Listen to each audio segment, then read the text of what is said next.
அந்த பொதுமக்களுடைய எதிர்பார்ப்புகளை பூர்த்தி செய்ய போகிறோம், அந்த திசையிலே நகர்கிறோம் என்பதற்கான சில நடவடிக்கைகளை அரசாங்கம் எடுத்திருக்கலாம்.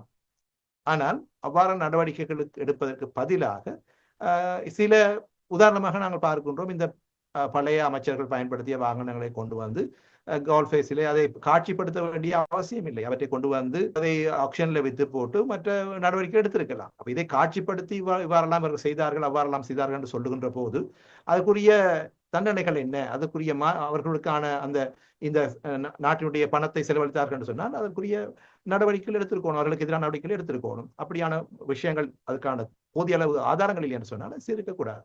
ஒரு குற்றச்சாட்டை முன்வைக்கின்ற போது போதிய அளவு ஆதாரங்களோடு தான் செய்ய வேண்டும். அவ்வாறு இல்லாவிட்டால் அதனை செய்யாமல் இருப்பது நல்லது. ஆகவே அரசாங்கத்தை பொறுத்த வரையிலே இதுவரை எடுக்கப்பட்ட நடவடிக்கைகளிலே பெரும்பாலானவற்றில் அது சோடை போயிருப்பதாகவே நான் பார்க்கின்றேன்.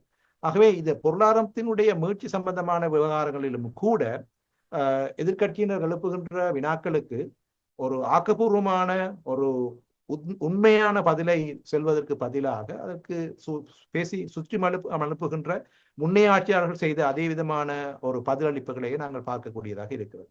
ஆகவே இந்த ஆட்சி மாற்றத்தின் பின்னர் அரசாங்கத்தினுடைய நடவடிக்கைகளை மிக உன்னிப்பாக அவதானிக்கின்ற எவரும் இந்த அரசாங்கத்தினுடைய இந்த குறிப்பிட்ட காலப்பகுதி கடந்த காலப்பகுதியிலே அவர்களுடைய நடத்தைகளை பற்றி திருப்திப்பட்டுக் கொள்ளக்கூடிய நிலைமையிலே இல்லை என்றே நான் சொல்லுவேன்.